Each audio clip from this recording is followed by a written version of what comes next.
thank everyone for coming out tonight. I think we have pretty much a packed house. I hope everyone who wants to see got to see. I'm John Lugg. I'm the Bucktail Medical Center Board President.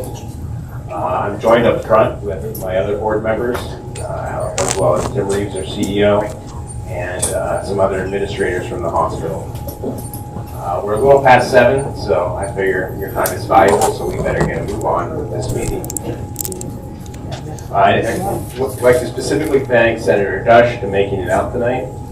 His support is going to be invaluable to the hospital moving forward, and since his term in August, he's continued to support the hospital. I'd also like to thank Commissioner Angela Harding, who's also in attendance. During her term, she's been an adamant supporter of the hospital. I'd also like to thank the Pennsylvania Office of Rural Health, who made it out tonight. They've been supporting this hospital longer than I've been on the board, so we have them to thank as well. So I kind of want to start with an introduction as to what the hospital is to the community, what it has meant to the hospital in this community, what it does mean to the hospital or to this community, and what in the future this hospital is going to mean to this community. Okay, so Bucktail Medical Center was formed in 1909. It's not at the place it is now. It was in Renova. Eventually, over a number of years later, 70 to be exact, it moved across the river to its current location. Since that time, it's providing health services to the greater Renova area. I think in the 80s and 90s, a lot of you would know, because we've been here for a while, it was providing skilled nursing facility beds to the elderly in the area, as well as some hospital services, some of those necessary services. You bump your leg or break your arm, you need to go to an emergency room. Those were the services that Bucktail Medical Center would provide.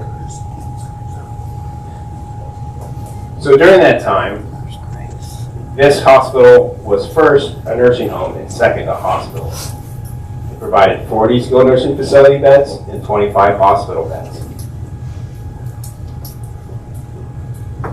Since that time, or since 1909, this hospital has been served by board members, volunteer board members, who dedicate at least one night out of every month to review finances, to review operations, and to see how the hospital is doing.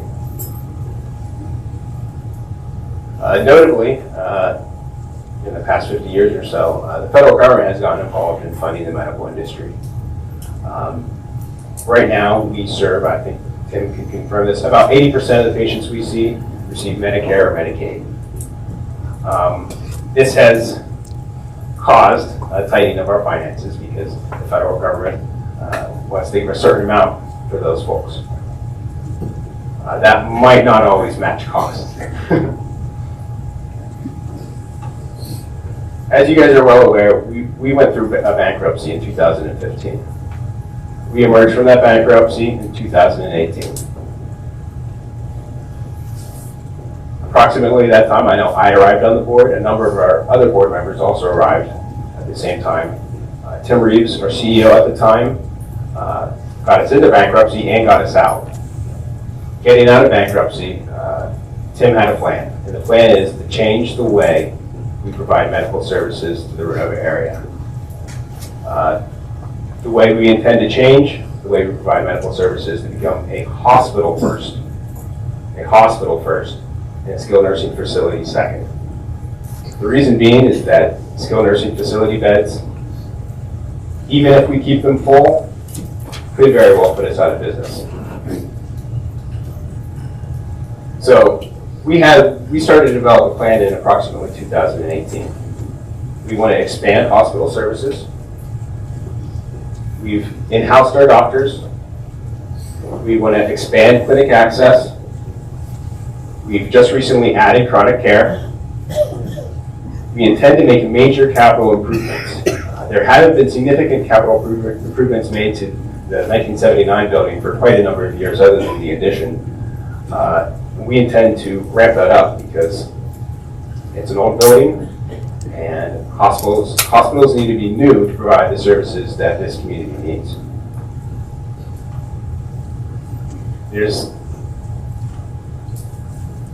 We started those improvements with improving our roof, as you've seen. I don't know if anybody's made a visit to the emergency room recently, but we have new doors that were provided by a grant. In the future, we intend to retire our nursing home license, and let me explain that. Right now, we have a nursing home that has 40 beds and a hospital that has 25. Right now, our census is approximately 21 for our nursing home, and our 25 beds vary in volume. If we retire our license, we'll have access to 25 beds because we're a critical access healthcare hospital. With those 25, we can sort of apportion them as we see fit. We can keep 17 to 18 of those open to skilled nursing facility beds. That's where you might keep grandma or grandpa in the last 12 months of their life or so. But the rest of them would be devoted to acute, swing, and other sorts of care.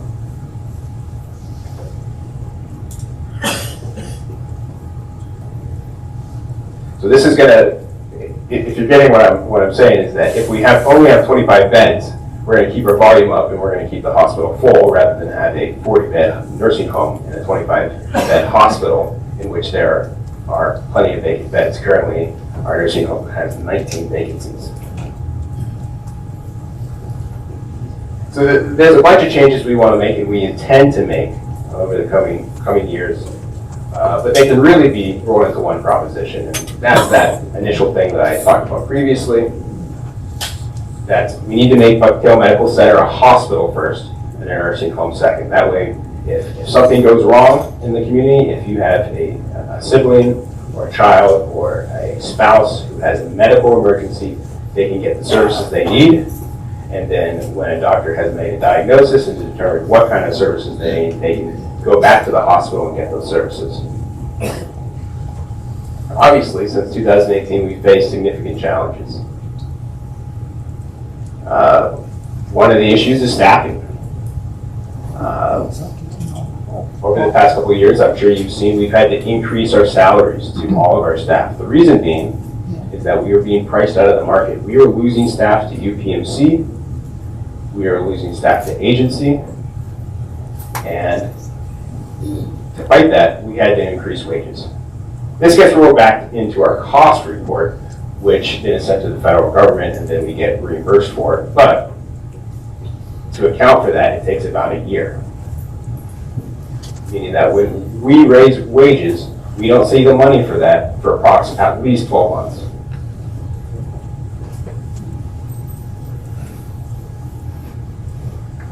So on top of that, we had an employee retention tax credit. We obtained 3 of those. We still have 1 outstanding. We're dealing with the IRS with that. We hope to obtain it. But it's a significant sum that we are hoping to receive sooner rather than later. And it would have been helping us with our cash flow problem we currently have. Anybody in the Bucktail Medical Center billing office can tell you that private insurance companies don't really want to negotiate with a small hospital. Our billing office doesn't have the manpower or the body power to negotiate those private insurance rates like a UPMC or a major health network that has hundreds, if not thousands of bodies working on that problem, getting private insurers to pay what they're supposed to be paying. On top of that, we've had a significant turnover at the Chief Financial Officer position. Since I joined the board in 2018, we have had 3 different CFOs. This is obviously difficult to obtain any sort of continuity in that office. Thankfully, as of our last board meeting, we were able to extend an offer to somebody who will be moving back to the community, will be an in-house Chief Financial Officer, and hopefully can help us with some of our billing issues that we currently face. And our final challenge is this. We lack patient volumes. We currently don't have the patient volume to be a sustainable hospital in this community. And that's what we're asking from you tonight. We have a hospital in the community that wants to survive, a bunch of board members that want this hospital to succeed, and from, as far as I can tell, 205. 230 people who want this hospital to succeed. To do that, we need you to utilize the hospital. We've got a clinic, we've got chronic care, we've got an emergency room, we've got doctors, we will have a CT scan that'll be up and running shortly. We have an X-ray machine. We have all the things that you hopefully might need in the future. But, like I mentioned previously, to survive, this community needs to utilize the hospital. You guys are the important factor. Not me, not Tim, not Dr. Edwards, not Laura. You guys. If you guys utilize the hospital, we will make sure that we can provide services to you. And it is our intention to provide services to the greater Renova area. All right. I have nothing else to add. I will give us a few minutes. I believe the Pennsylvania Office of Rural Health would like to address the crowd just for a few minutes.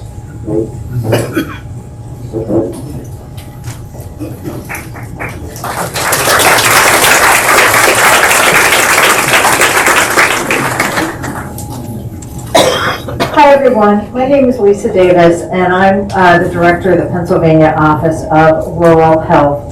And I'm joined here today by Sandy Kyler and Lynette Fetzer, who are also with our office and who have worked very, very closely with Tim and the staff here, and also have worked very closely with Bucktail Medical Center since it became a critical access hospital about 20 years ago. And we understand quite well what the issues are with the hospital, the challenges that the hospital has experienced over these 20 years.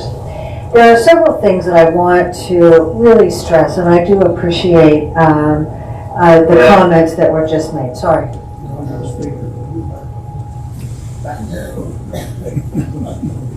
Keep moving back, Lisa, until you're off the other end.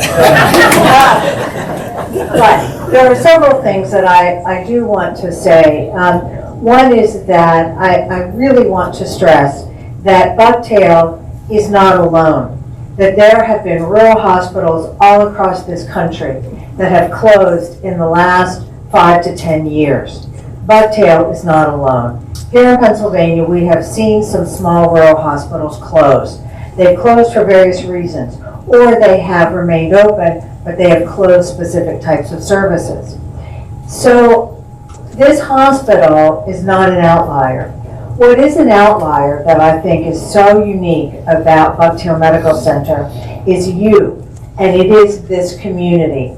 I started working in rural health many years ago, and I remember at the time being told about Renova. I had never been here before, but I remember, and I'm sure some of you remember, when there was snow and there was construction and both bridges into town were closed.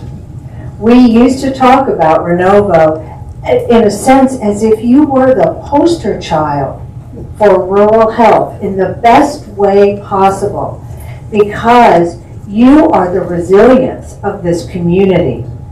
And another component of being resilient in a community is having a very strong, high-quality healthcare delivery system.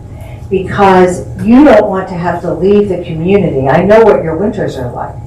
You don't want to have to leave the community if you get a broken leg, or if you become ill and you can't get to the doctor's office, or if someone you love has been involved in a car accident. You want that to be close to home. You want to have a strong healthcare delivery system so that you can attract and retain business and industry, because no one is going to come to a community and start a business where they might not have a place to care for their employees. So a hospital is a part of community pride. And we have been visiting this community for 20 years, and we have talked with many of you about how much you want the healthcare delivery system here to remain strong. But I can also tell you that healthcare has changed. We have been talking with several hospitals across Pennsylvania, that have said, well, you know, 20 years ago or we used to be like this. Well, healthcare has completely changed in the last 20 years. It is now quite different.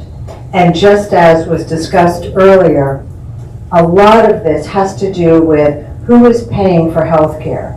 Here in Pennsylvania, in the Medicaid program, they are paying about 50 cents on the dollar for every service that is provided. Medicare's better, commercial insurers are the best. However, in a community like Renovo, we are looking at very, very high rates of Medicaid and Medicare patients. So when you look at being able to pay for hospital services, for every dollar that the hospital spends on healthcare, they are getting reimbursed anywhere between 50 to 70 cents on that dollar. And Tim, I don't mean to speak for you, but Keep going. I had joked with someone saying we wanted to be in the back, so if I got asked any questions, no one could find me. But here I am.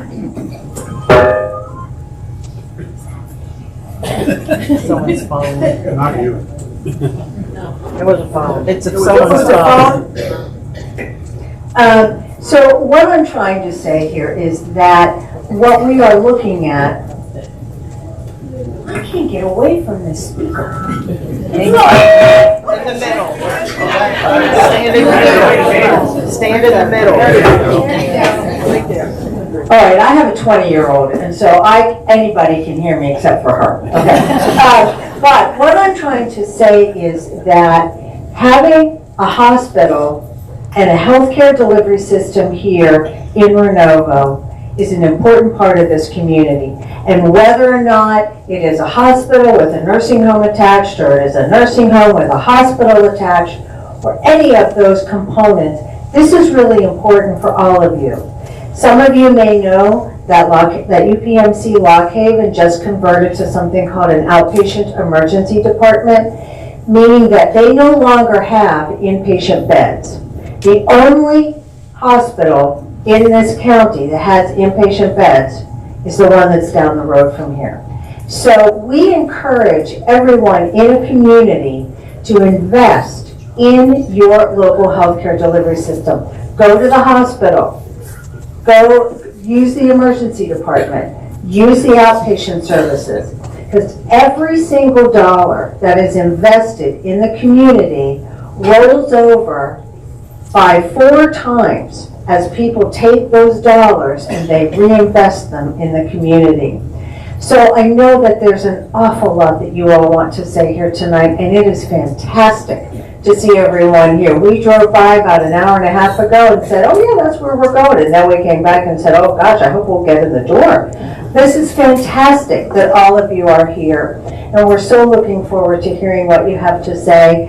And I will, I think, stop at this point and turn things over because you didn't come here to listen to me.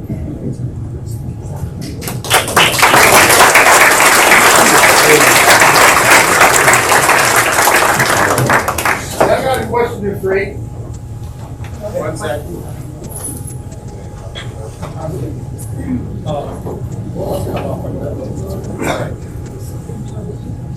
I would just note that we've had a sign-up sheet for a little while now. If you want to speak, we have a number of names. Someone will call in the order of those names, okay? All right, I have a Bob Kozai.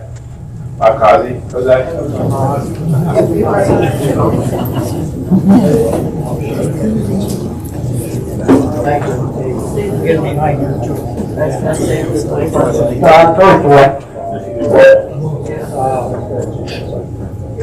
Over here.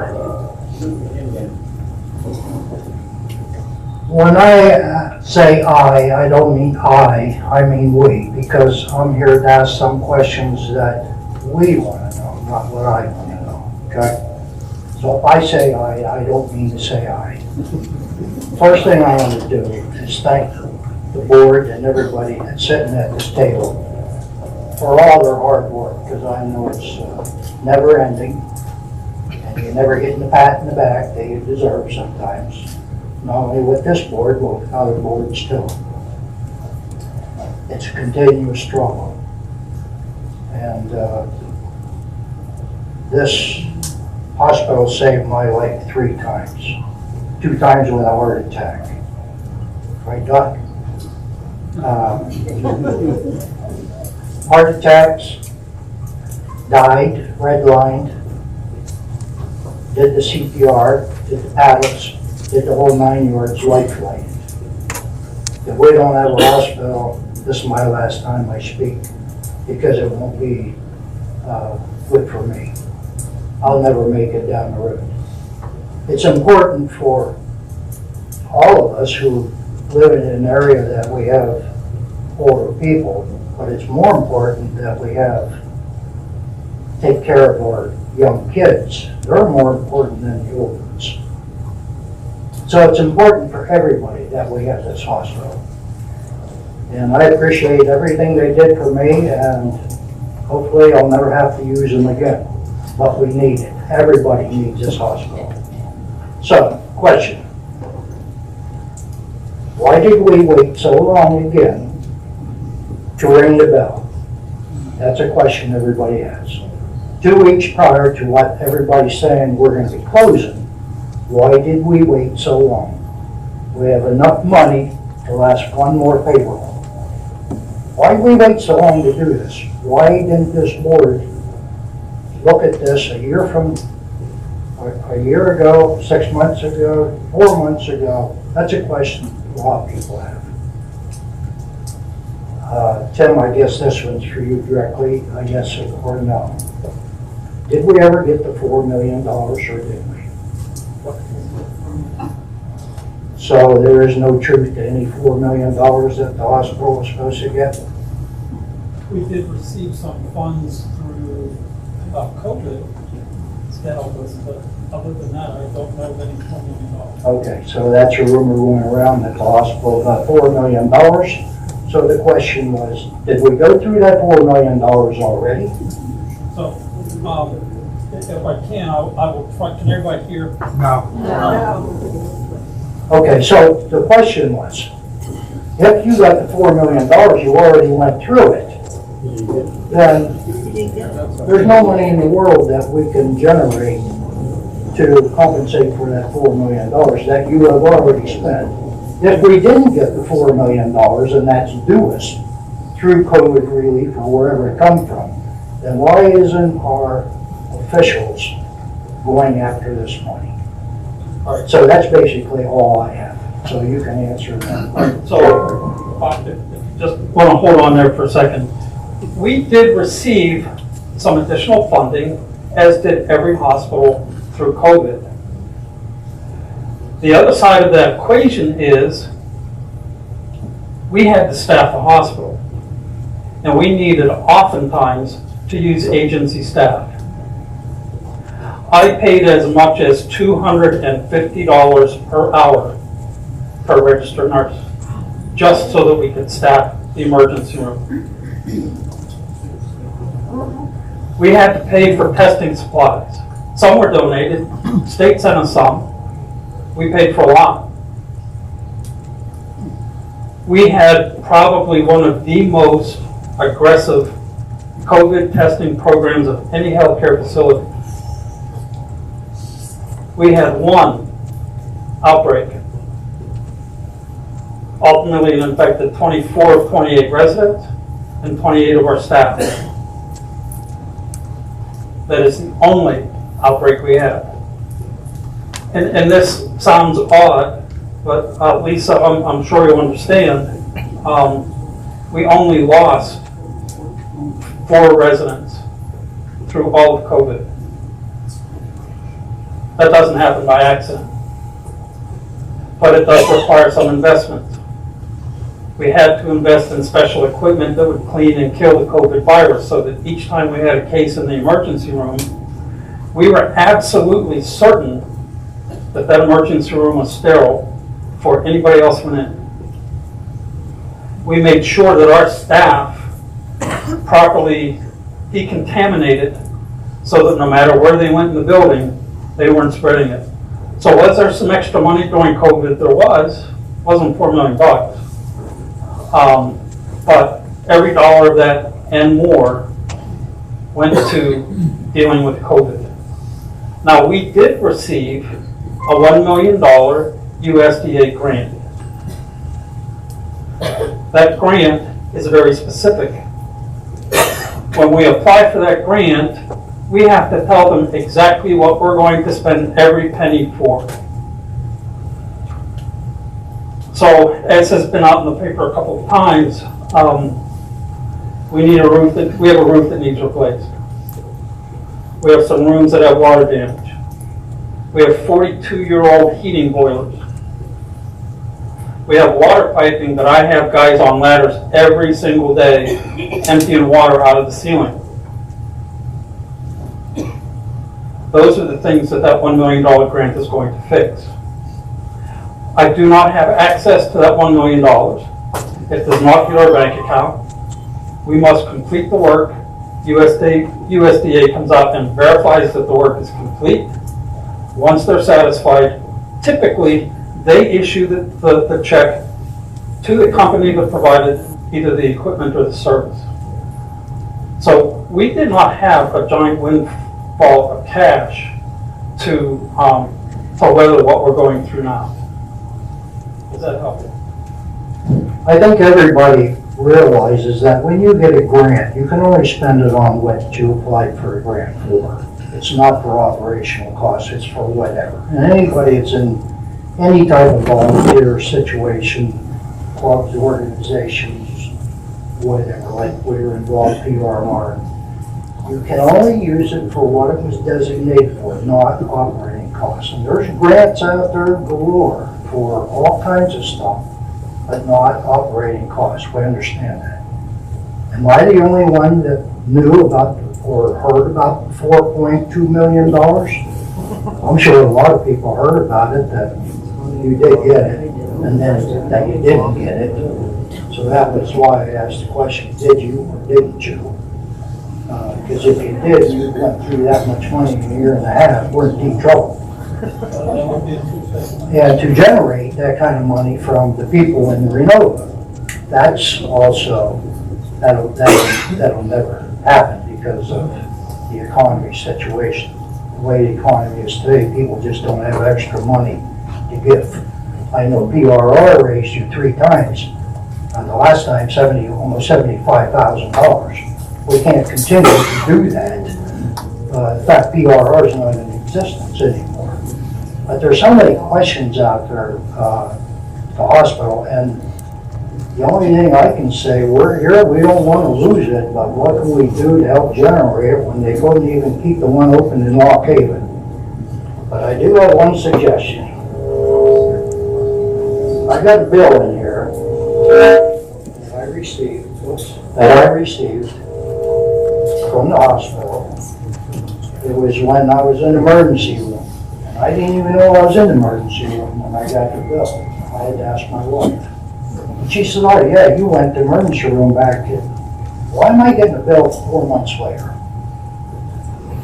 I couldn't even remember why I was there.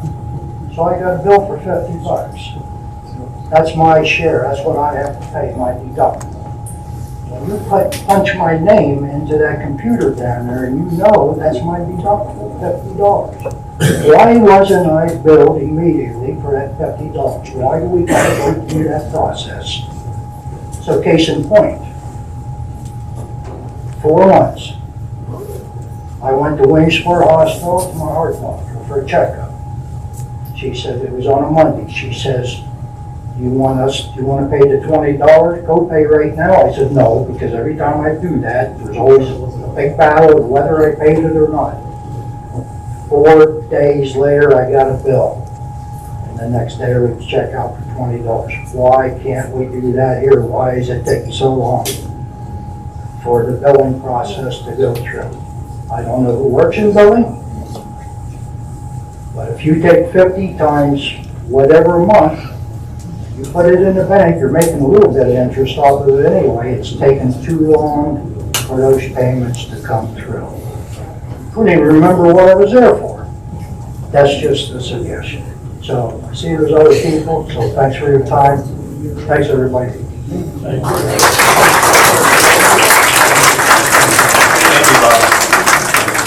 Next, we have the Mary Ann Clark.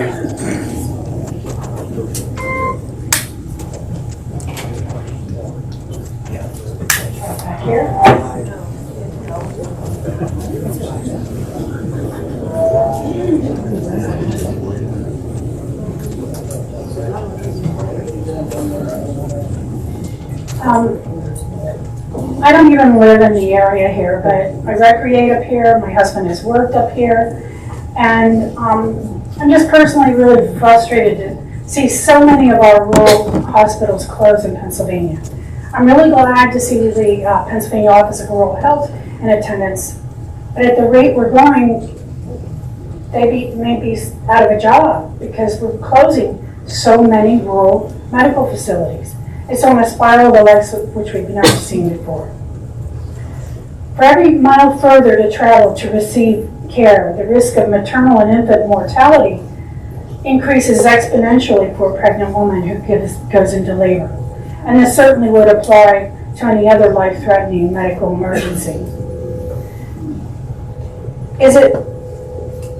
Could the Pennsylvania Office of Rural Health serve as the umbrella organization to serve as a negotiating catalyst for all the small and rural independent hospitals in Pennsylvania? Is that something that could possibly happen?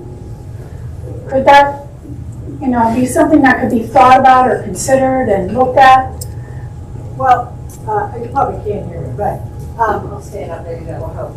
So we have just a few small rural hospitals that are independent now in Pennsylvania. And we actually work with almost all of them because they're critical access hospitals.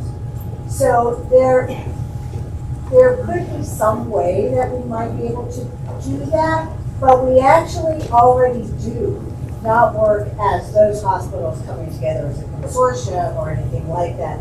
But our job is to make sure that the voice of those hospitals is heard in the community, in Harrisburg, and at the national level. I just came from, can all of you hear me? Probably not, but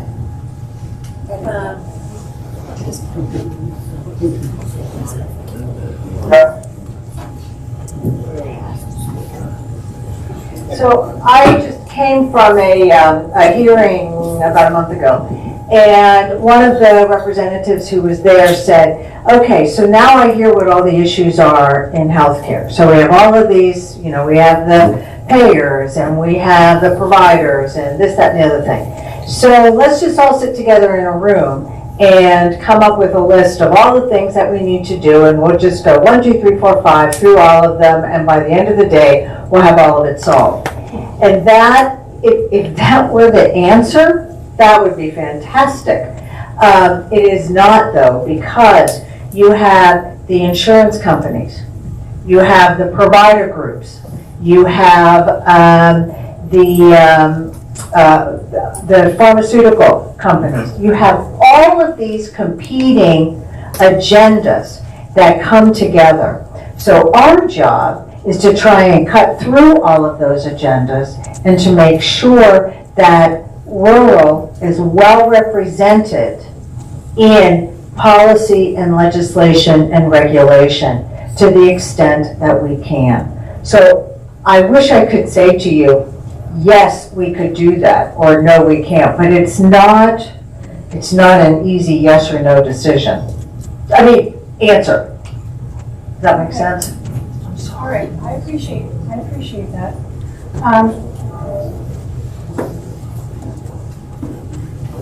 And this is a question that I have just because I'm not aware, but are our Medicare, Medicaid reimbursement rates that are paid for each coded billing item, are they set by the state or by the federal legislature?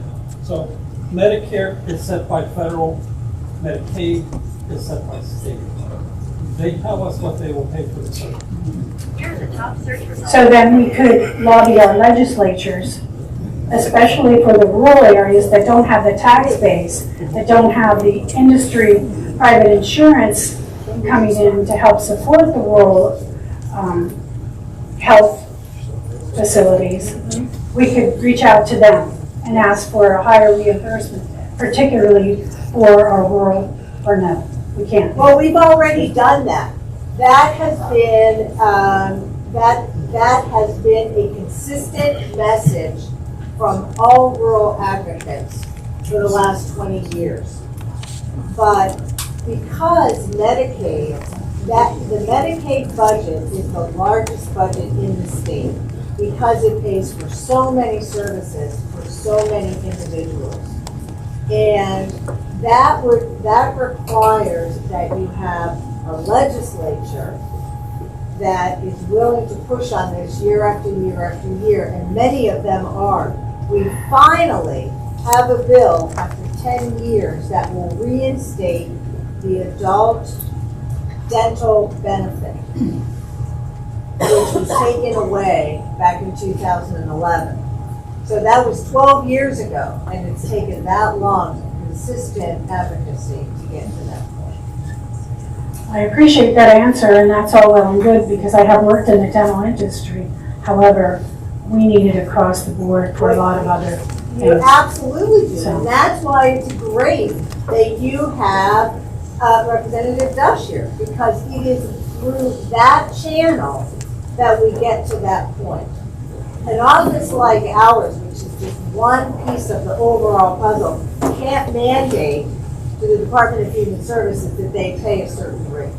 Even though we'd love to be able to do that, but we don't have that much power.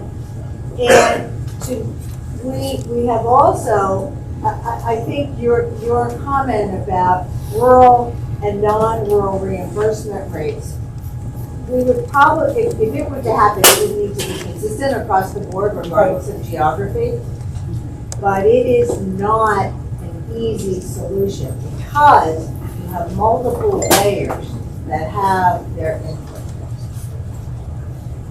Okay, again, I thank you. And just, I guess just to wrap up, I do want to tip my hat to the Bucktail facility for their COVID outcomes because I lost both my mother and my mother-in-law during that period of time, and both were in healthcare facilities.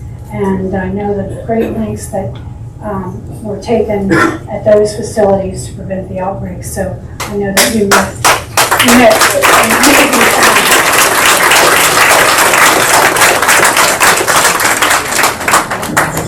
All right, thank you for those comments, Marianne. I just note that there are 3 independent critical access hospitals in Pennsylvania. One of them is here. Yeah, Lisa will be able to tell us for sure what the other 2 are. The other, one of them is Armstrong County, and where's this third? I'm sorry, I missed the question. We've got 3 independent critical access hospitals in Pennsylvania. One of them is here, one of them is in Armstrong County, and the third is, We actually have Lawrence Payson Hospital up in Susquehanna County, Endless Mountains Health System, Yep. which is up in Susquehanna County, Fulton County Medical Center in Fulton County, and you all. Yeah, that's 4. And, yeah. okay. All right, next is David Schultz. You're gonna have to come up here because of the feedback. Yeah, that's okay, I got a big mouth. 2 weeks ago, I tried to get scheduled for physical therapy, and just couldn't get it done. And one of the ladies over there called me and said, there's no more physical therapy. I'm closed. That was the first thing I had. Second, about 2 weeks ago, I needed an ambulance. So I called her to the hospital, I didn't want to go to Bucktail because unfortunately I have about a dozen specialists, but I need to go somewhere else. And asked if they would take me anywhere else, and they said no, they would take me there. So I actually called around and had somebody take me private vehicle to the hospital to be seen through the ER. And diagnosed that. That's the 2 things I had.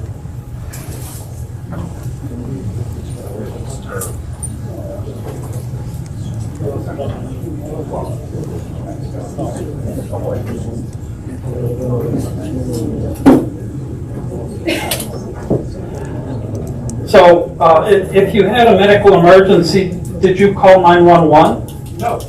If you called 911, the ambulance would have responded, and if it was not counterindicated for your emergency, they would have taken you to the hospital you wanted to go to.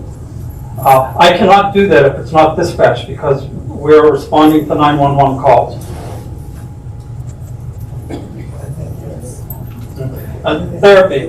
Therapy services. We've been working with a therapy company for quite a number of years, some very, very talented therapists. That company was recently purchased by a larger organization, and they decided to terminate our agreement with 4 days' notice.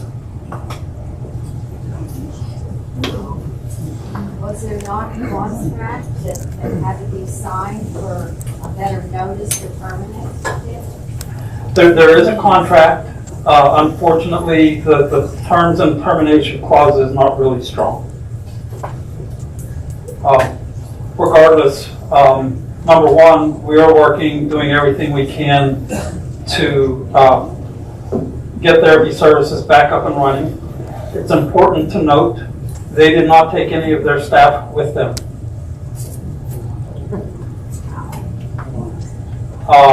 So we have been talking to the physical therapy assistant, the occupational therapy assistant. We've gotten a few names of therapists that we're in the process of contacting. We're exploring if we need to short term to do that through agency, but again, the problem there is your cost doubles or triples. So we are working to get that back together as quickly as we can, but it's very, very difficult to deal with 4 days' notice. Their staff had 3 days' notice. They got told the day after we were told.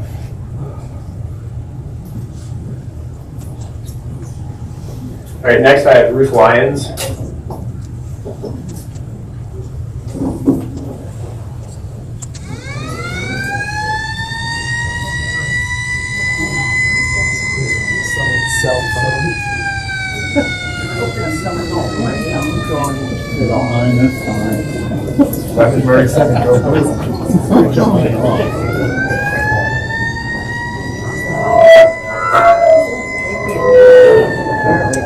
When I came tonight, I wasn't planning on getting up in front of all of you.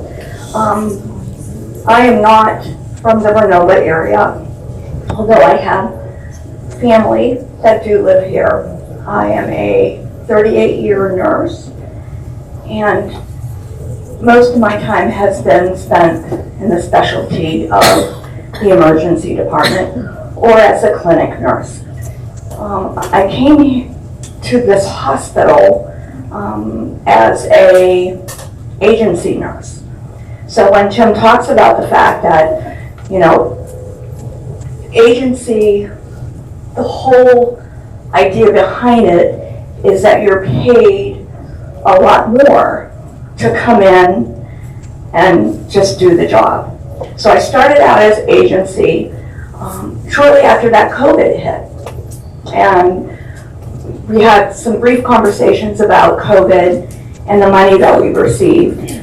But what people don't understand is that the equipment that the hospital had to purchase to, help people who came to us in COVID crisis is very costly, very expensive, and a lot of that money was used toward that and staffing. I do want to say that I came back after COVID as a regular employee, and I came back here because I really like this community, and I like this little hospital. We're as frugal as we can be, but we still take good care of everybody that comes through the door. And if you listen to the news, there are other hospitals much bigger than us who are suffering through the same thing. The only difference is, the assets. The assets are different. They have clinics and ORs and all kinds of things like that this little hospital does not. But we have, the biggest asset we have is all of you. You know, you are this community. You are the one that uses the hospital. You know, if you don't understand things, we have representatives. I'm a child of the 60s, so, you know, we were out there, you know, making our voices heard, and you can do that too. If you don't know, find out who your representative is, get on the phone. If they will get tired after 20 people make phone calls, and then they will think, maybe there's something going on here. But you need this little hospital. This is what critical access is all about, taking care of all of the people just like you. And it's important, and we need your help, and that's all I have to say.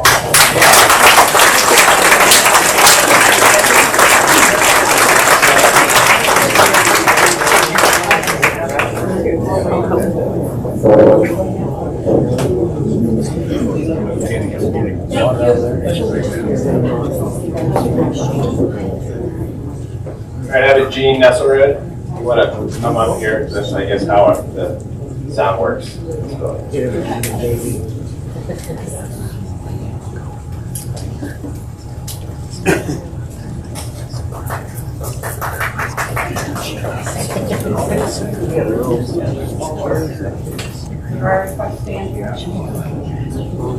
Okay, my question is about your accounts receivable. I understand that it takes a long time to get money from the federal government for your Medicare and your Medicaid cases. But to go back to Bob's question on the billing, how much do we have outstanding right now from individuals that have not paid their bills? Are they 30 days old, 60 days old, 90 days old? And if they're that old, how do you pursue to get that money paid?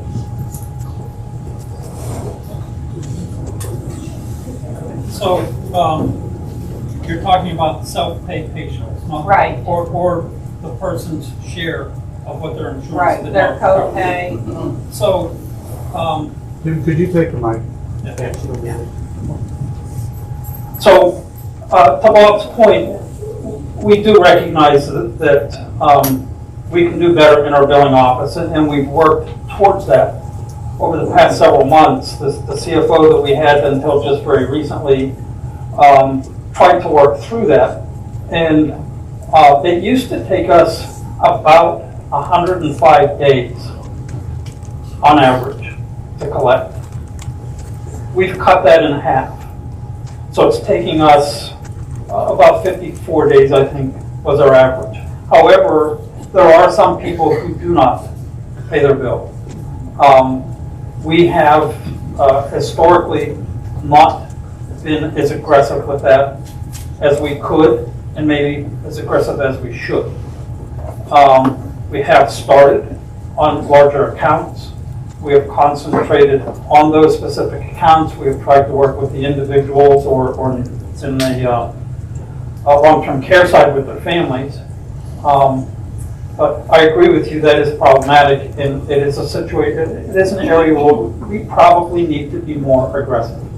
As far as a figure, I can't quote you a figure right off the top of my head, but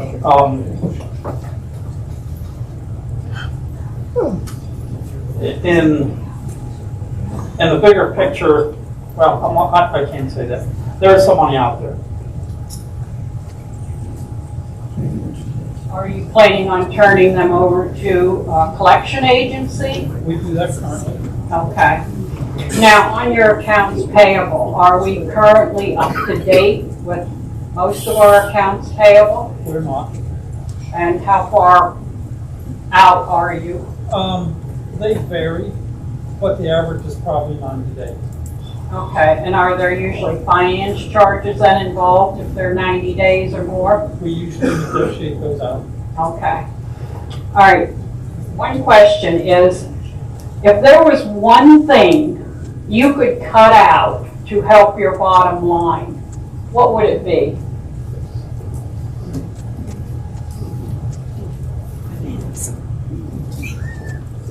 That's a difficult question.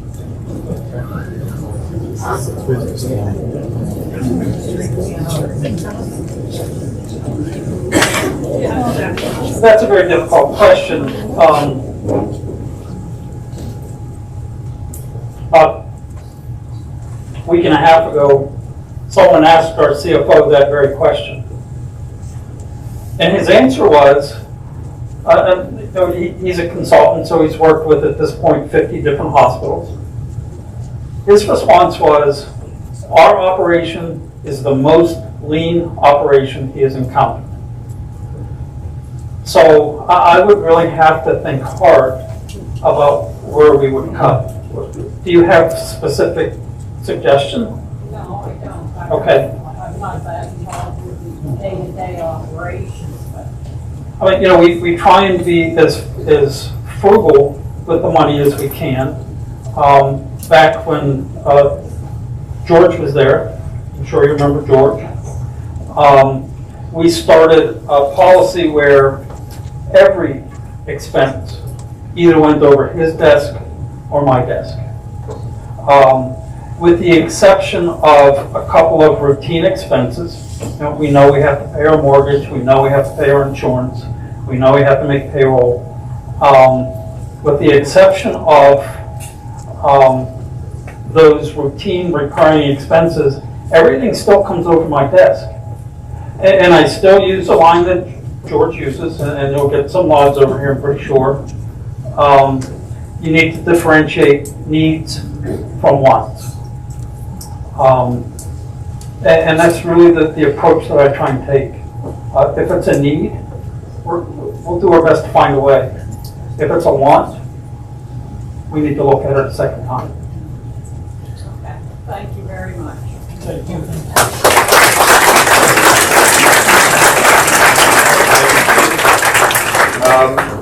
Now we've got Mike Remick. Thanks, John. Always a pleasure to see you. Folks, I'm Mike Remick. I'm here this evening with Michelle Whitney. Some of you are acquainted with us. Many of you probably heard of us. We administrate Clinton County Watchdog, of which consists of 4,500 members now. Many of you are members there. The only reason I point that out to you is to let you know that we are running video and audio equipment here this evening. Later then, as Michelle matures that tape, we'll get that out for watchdog consideration so folks can have the same facts and information that you're here receiving tonight. Having said all that, if I may, John and Tim, I'll see if I can reach back. Can you hear me in the back? No? Having said all that, we've heard from Tim Reeves and his messages to you publicly, and we've heard from John Lugg here again tonight, where they're reaching out to you, the Western Clinton County community, and of course into Potter, and I presume Cameron also uses this facility. They're reaching out to you to use Bucktail Medical Center. Hearing that from them, a couple questions come right to mind. If you're not using it, those of you that are not, why not? Now, we've heard from Mr. Kozai and others the importance of Bucktail Medical Center. Everybody here wants to keep Bucktail Medical Center healthy, strong, and in business. That's why Michelle and I are here tonight to advocate on behalf of the citizens here to have their medical center. But you have to ask yourself this question. It sounds like, John, you and Mr. Reeves have touched on it.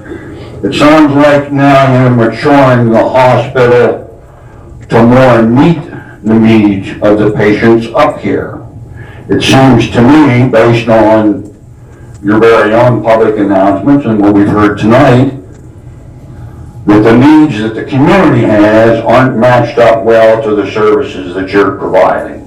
Now, that's more a statement on my part than it is anyone else's, but that's based on what you have said. So I would urge you to find out and I would urge the folks of Western Clinton County that aren't using it, you need to know why aren't they using it? Is it the services, performance, or why that is? I don't think we're well managed here. I'll tell you why. Well, I better, wait a minute, let's defer to John to see if he's in agreement to have this chat. I'm okay if John is. There's a list if you'd like to offer public comments. All right. Mr. Remick, why don't you finish your comments? Thank you, Mr. Love. Oh, I'm sorry.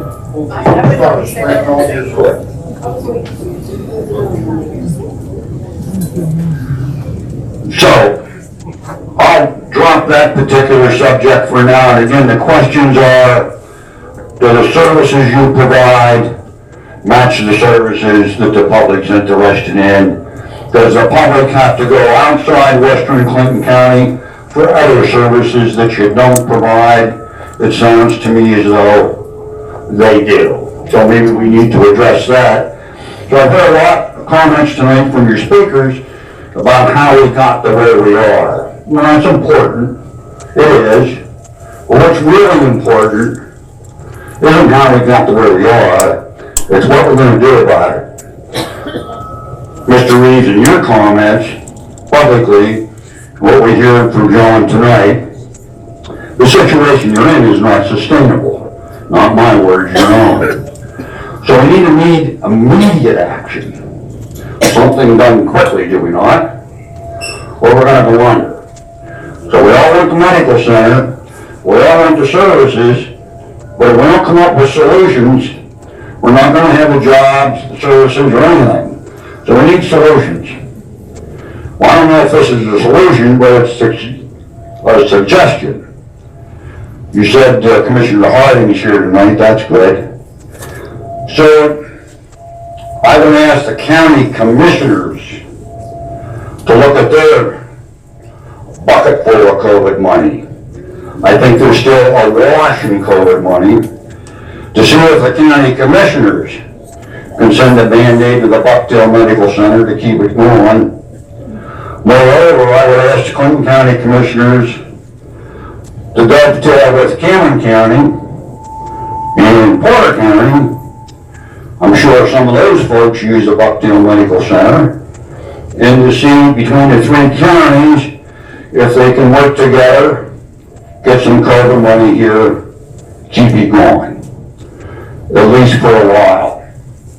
But I think you're going to have to look within and make sure the services that you provide match the services that the people here need. And I'm not sure you're doing that. I'm not here to condemn you. I want everybody to win. But I don't know that you're looking at that objectively. If you are not, you need to. Thank you, Mr. Love.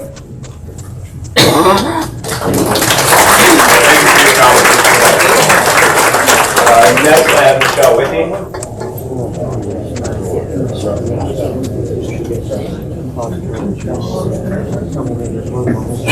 Not sure how I'm going to do this because I have all these papers, but well, what are the numbers?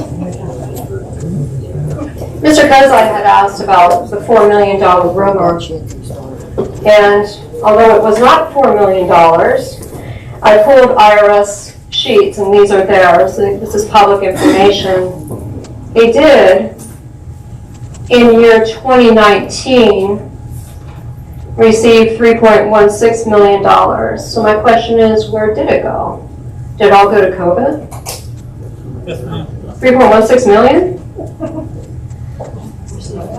That's interesting because if I look at salaries, the top 7 people in your medical center are making almost $1 million.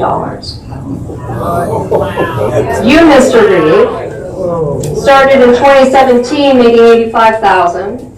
In 2021, you went from in 2020 you went from 100,000 to 110,000 plus plus $137,000 in 5 years.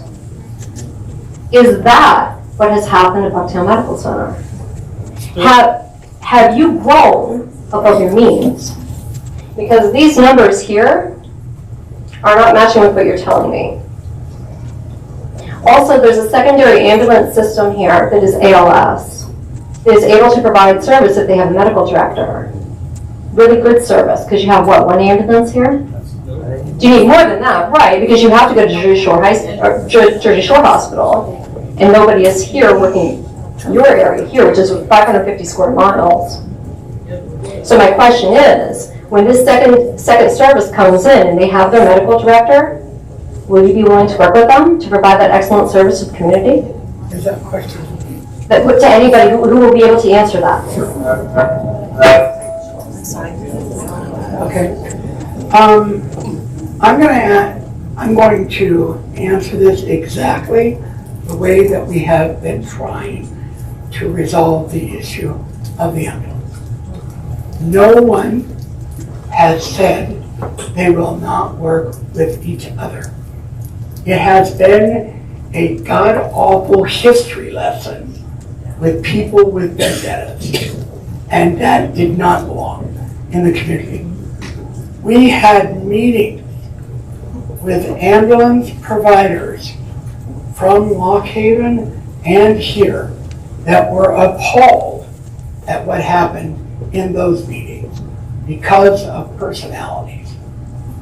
I have never said I would not work with any system except 29 went private. I work for a critical access community hospital. My services are extended out as a courtesy. When they went private, and that's all I knew, I was asked to take a third job. And I said no, I had enough jobs. But if they could roll out a different system, we would talk. We were never included in You're wrong. You're wrong. You're wrong. We've never been Friday. Stop speaking false information. You know exactly what happened. And who else? I'm wrong about what? You're not private. No, I'm not private. I said we are not private. We're not the fire department and ambulance. All right, wait, we're not going to have a shout. All right. You're allowed to come up. He said you're allowed to come up. All right, we're gonna wrap up the discussion on 29 now. We're gonna wrap it up now. All right, Ms. Whitney, do you have any other questions? Do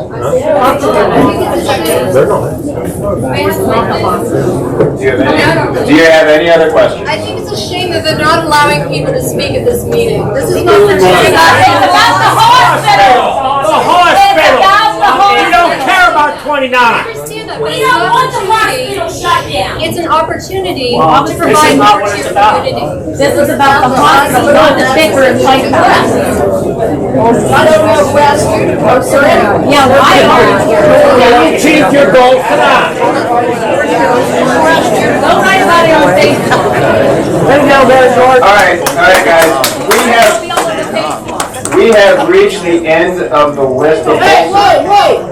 She needs a chance. You didn't find papers? No, she was gonna respond to that guy. Serious? Because you don't want to hear what I have to say because it's the truth. You don't know what. Oh, yeah? We have nobody else signed up on this list. We're going to resolve with closing comments. Are you serious? You know what? The doctor in Bucktail is very bad. He is very angry to the people that are coming in here. He calls everybody a drunk. Really? Tim is gonna close with some comments. Good doctor. He's not a good doctor. That's why nobody wants to go to the hospital. You're not gonna get any help from anybody if you don't let us talk. Okay, I can't take this. This is about the hospital. This is about the hospital and your community. Do you understand? If you lose this hospital, it affects Tony's Hardware. It affects 85 people in this town. Who's That's why we're here.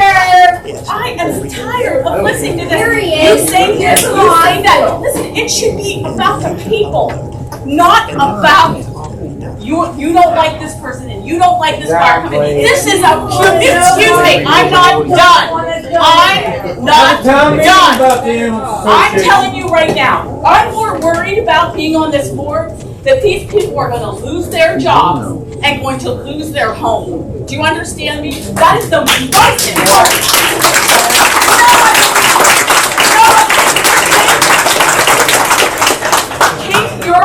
Keep your personal things out of this. Do you understand me? What happens in this town if this hospital closes? People have to go down the road.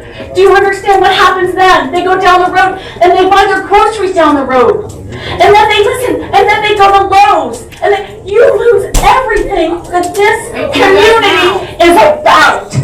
Do you understand me? And then their kids don't have a school to go to because people are going to have to move. And you know what happens then? Your tax dollars go down the road. And then you'll lose your school. And God help you if you lose that. Because someone said this to me, Tracy said this will be driftwood. And no, and I'm not saying driftwood the town. I mean a piece of driftwood going down to Susquehanna.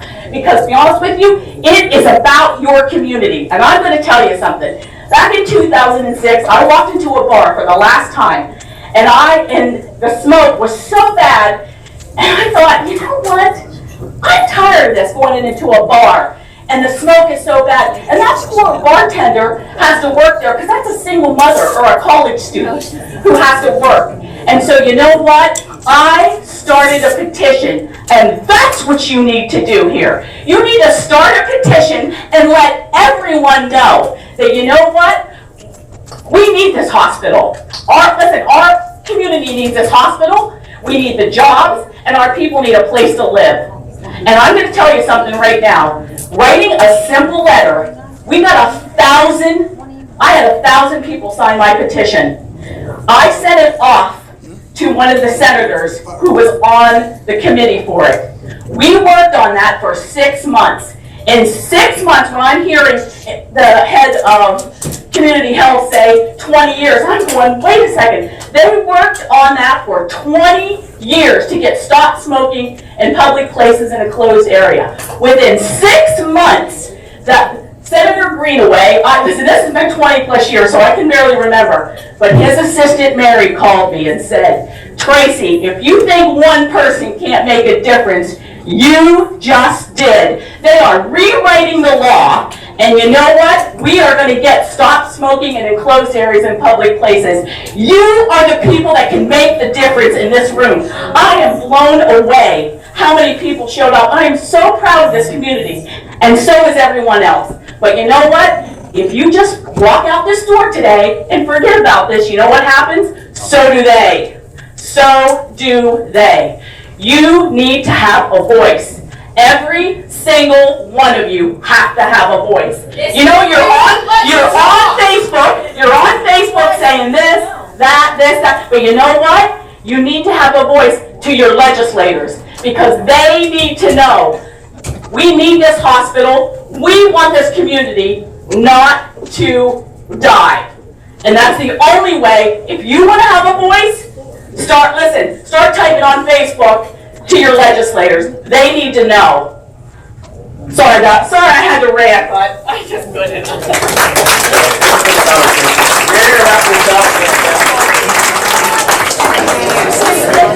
You got all these people here and you're all staying away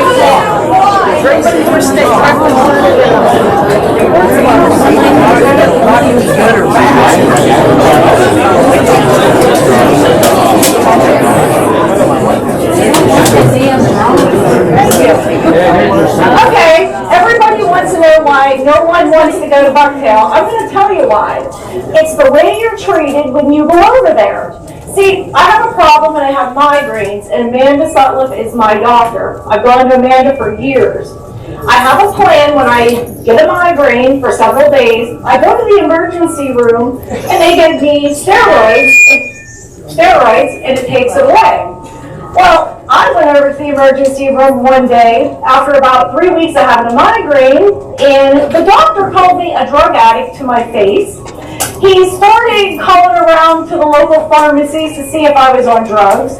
He called physical therapy to see if I was a patient and what drugs I was on. And all he really had to do was jump on the database and look to see if I was taking any narcotics.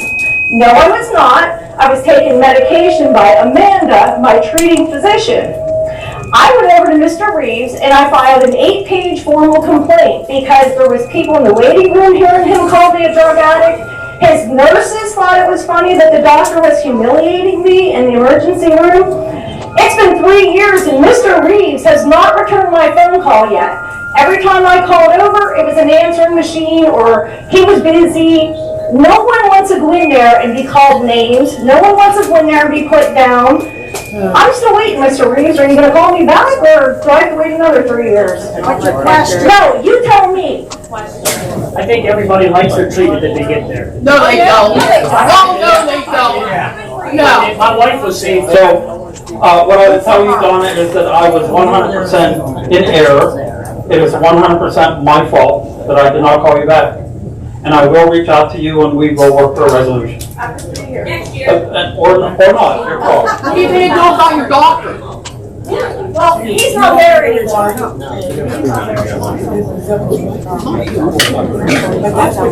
So when you go to the emergency room, it's normal protocol for the doctor to call you a drug addict, call your pharmacies, and call your doctor, call physical therapy to see if you're a drug addict. I remember saying to you, Mr. Reed, I'm a child's rights advocate, Tracy, so I know all about fighting for things. Thank you for that big thing. I'm an author.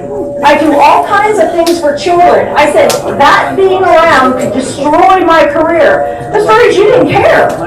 You didn't care one damn bit about me. You didn't care about what I fight for kids. I've got 3 laws passed in the state of Pennsylvania and I'm waiting to do the 4th. Thank you. Like, you could have ruined my career, but you didn't care because it was more about protecting your doctor and yourself. What's your question? My question is if you want people in the building, then treat them decent and treat them with respect. That's a question. Well, that was my comment. It wasn't a question. Are you going to go there, Deb, when they call you names like that? This is the last question. Yeah. Well, no, I made a comment. She was commenting on the other guy's Okay. All right, thank you for those comments.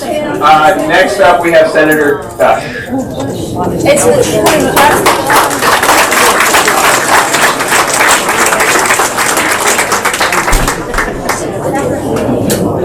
Thanks, John. And I want to thank the members of the board for coming this afternoon, earlier today.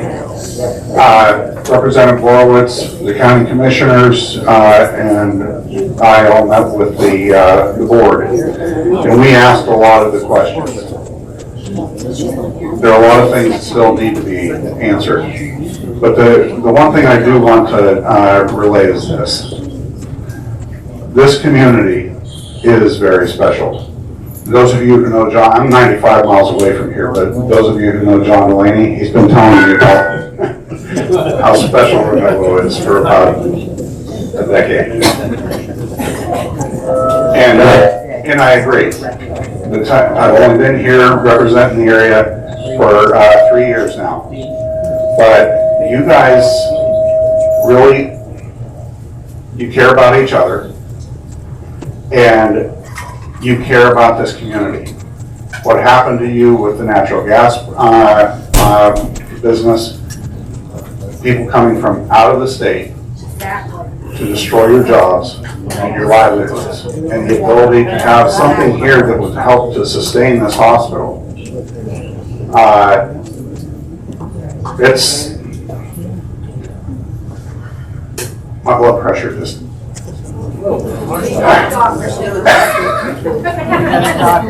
listen, what I want to say is this. You've got an asset here. An asset that there are people who are still talking about investing in this community. And that asset needs to stay. Between Lock Haven and Clearfield, there isn't a hospital. I cover 7 counties. My district's bigger than the state of Connecticut. There are 6 US senators that don't have districts as large as mine. You guys need this asset in this community. If there's something that you can do, whether if you've got an outstanding bill to help pay for it, if you've got the ability to use them for your services, use them. I can tell you right now that the commissioners, Representative Borowitz, me, we've passed through the Senate, both the budget and the fiscal code language to increase Medicaid. That's what part the state can do, payments to help. It's not enough.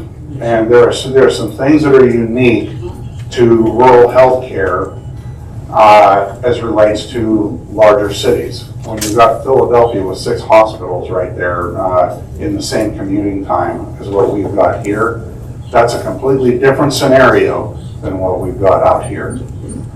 And the reimbursements need to reflect that. We've also increased the payouts for EMTs and for the emergency ambulance responders. The House needs to come back in and get that passed so we can get the money out. Cindy Coons is here from GT's office. She was part of the meeting. GT was tied up on some other stuff, but he has been here. He's been in this community. He knows what's going on. And from the federal side, the payouts, they're working to try and get that last payment, help provide a buffer. The governor's office has reached out to me to try and help. As soon as they've heard about what was going on, he's reached out to me. It's a team effort, and we are. Angela was here. This isn't a partisan issue with us, none of us. You guys need this hospital. It's called a critical access hospital for a reason. But folks, as a community, anything that's happened that has been petty or anything, there are some things, it doesn't seem petty when you're going through it, but I have to tell you, right now, you have to raise your discussions and keep the discussions at a higher level and start talking about the things that are necessary to help this hospital survive. We are going to do our part. Unfortunately, all this came to a head right after we passed that fiscal code. There's nothing I can do to get emergency money here, but I will tell you that whatever we can find, if there's a way to possibly take care of some of the structural needs payments that will free up money to help them make the payroll, we're going to be looking, we're going to be thinking outside the box and trying to come up with a solution.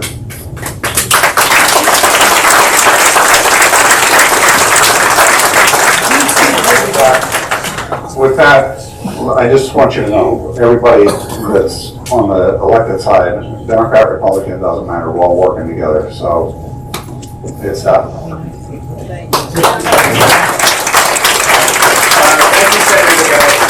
We've got 2 more on the list. Bob Kozai, I don't know if it's a different Bob Kozai, because this is a different handwriting, or the same Bob Kozai.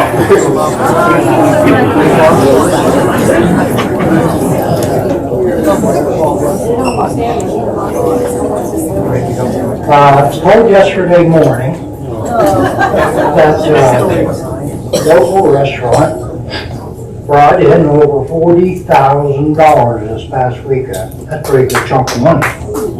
And that's because of 4-wheelers, motorcycles, kayakers, et cetera. Recreation, just in our community, $40,000. There's a lot of people coming here. And with the 4-wheeler situation, that's about ready to explode, whether you know it or not, it's going to get even better and better and better. And I live right along the river, and I see kayakers coming down that river. I don't even know these people. I've never seen them before, but there's hundreds of them. I just wanted to tell you that, but everybody here that asked all the questions tonight, we didn't get an answer. Nobody asked it. How long's the hospital gonna be open? Is it gonna be open another week, 2 weeks? Tim, I think maybe you can answer that a little bit for us. But before I end, Doctor, I came to you, I was in bad shape. You helped me. That's why I'm staying here talking. I personally want to apologize for the way you were treated. I think a lot of people in this room apologize for the way you were treated.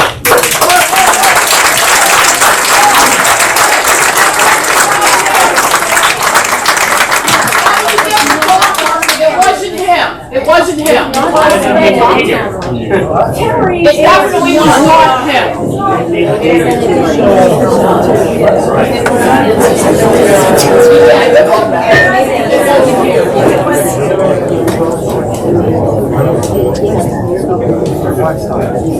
Sorry, Tim Reeves is going to offer some closing remarks. I would just note that it's great to see that everyone is here supporting the hospital. There's over 200 of you here. I note that we have 2 open board seats to the Bucktail Medical Center board. If anybody wants to, at some point in time, join us up here. So I'm going to turn it over to Tim. All right, so I have a couple of unanswered questions that I'm going to address. And 2 of them are similar. The first is, why did we wait so long?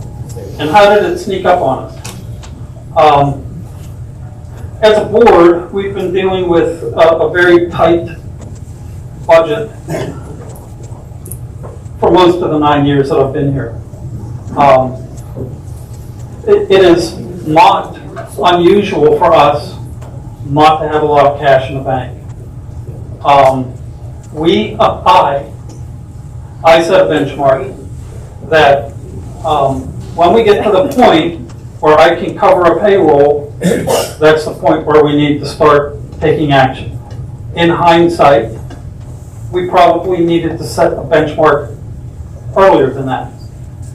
But historically, that approach has worked. We generally have a good idea of what our cash coming in looks like. We do projections, and surprisingly, they're accurate to within 3 or 4%. In spite of what seems to be a lot of fluctuation, there's a little bit of regularity there. So we've discussed this scenario. I've discussed it with the board, the CFO has discussed it with the board at our monthly meetings. And, we watched that cash very closely, but it got away from us. There were a couple of events. Not getting that last employee retention credit payment was significant. We have an insurance company that once reimbursed $82,000 for services that we've already provided and been paid for. I'm sorry, Senator, but Medicaid wants $255,000 back from our 2018-19 fiscal year. We can get over one of those events. Getting over all 3 of them is going to be very difficult. That's how we got to where we are tonight. Again, getting the bills is late. It is an issue. It's a legitimate issue, and we will work to get that better under control. I want to spend 1 minute with a very quick story. I'm going to pick on Dr. Edwards. So, Dr. Edwards is in our ER. He works 24-hour shift, works, eats, and sleeps at the hospital. We need to pay him to be there. To use round numbers, we're going to say Doc's making $100 an hour, so that's $2,400 a day. But we pay him to be available in the emergency room. How many patients you have today? You have 2 patients. You know what we're going to get reimbursed for professional fees for 2 patients? $250. The rest of that money is a loss. How does Williamsport make it? They see enough patients that they make up the difference. But in every rural hospital in the United States, this is a problem. And it's not just the doctor, it's the cost of the nurses. It's the cost of the medical equipment. If I buy a new cardiac monitor and it costs $35,000, it may take us 3 years before we make enough money to pay that off. It's going to take a couple months in Williamsport. But the dynamic is so much different than what it is in larger hospitals. If the small rural hospital is going to survive, something has to change. So we will appreciate any short-term help that we get. And we can get grants. But until we can offset those expenses and break even with patient volumes, it doesn't work long-term. You cannot sustain those losses and expect the facility to survive. The other thing that I'll say, and I'm going to direct this because of you, and I know you're going to object to it in advance, okay? We have put a process in place. There are forms in the hospital. I will urge you, if you have a concern, do not go out in the community and complain. Fill out one of those forms. I went directly to you, Mr. Reed. You did, and that was again my fault. My fault. However, if you follow the process, there is a designated staff person who will pester me and pester me and pester me until I complete the process. Well, to get people in the door, you have to treat them with kindness, not call them. So, to close. To close. We don't want to hear the truth. Mr. Reed, Your community. can we make it a point that that was not Dr. Edwards they were talking about? There was another doctor. Sure. To close. By one sentence. Your community, your hospital, your choice.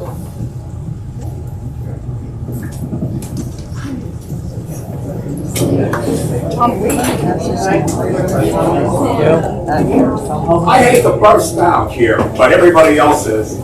Tim, could you help us understand the scope of the problem? We know we have a problem, we know it's money. What's our average monthly budget? What's our average monthly shortfall? What's our average monthly accounts receivables? And we're not getting it. How much runway do we have? Right now, we have a very, very short runway.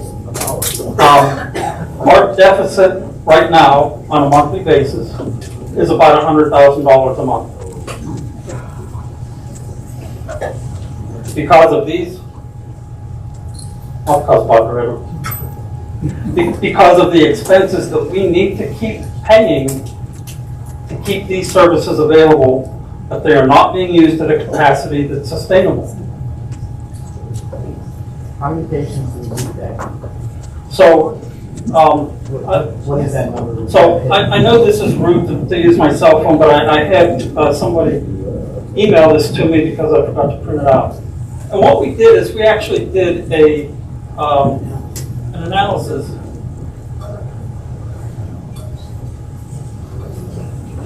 And we asked ourselves that exact same question. So for clinic visits, our current average is 61 visits. That is with one provider. We now have 2 providers in the clinic. We need to see about 143 patients a month in the clinic. For chronic care management, we're currently seeing 20 patients. It's a new program that reimburses a little bit differently through the insurance companies. It reimburses a little bit better. We're currently doing 20 of those. We need 30. Billable lab tests, we're at 179. We need 250. X-rays, We're at 18, we need 28. CT scans, we'll need 9 a month, or 9 a week. Therapy units, we'll need about 350. Now, a therapy unit is not necessarily each patient. A therapy unit is 15 minutes of treatment, so most patients get more than a unit with every visit. ER visits, we're at 21. We need 30. Ambulance trips, 6. Observation days, 4. Acute patient days, 4. Swing bed days, which are, it's another form of skilled nursing, we would need 5. And the average daily census in the nursing home would be 20. It's a little bit of an increase. I don't believe that it's an insurmountable increase. I believe, I know that a community this size can support that plus. Does that help? Yes. Is there any way the whole board across the line can put a freeze on pay raise? That might help. It's certainly something that we will discuss. We need to look at the situation. But because you asked, you need to understand. You need to understand some of the math. So what we did is we took what we were paying for all of our own staff, all of the benefits, and our agency staff. Those raises that we gave were 100% recouped by getting rid of agency staff. The number is less today than it was 6 months ago, what we paid for all 3 of those categories. What did we gain from that? We gained some employees who are now paid a fair wage for the work that they do. We have the ability to retain employees, but we also now have the ability to recruit employees. Laura's done a marvelous job with some of the nursing staff we've been able to attract.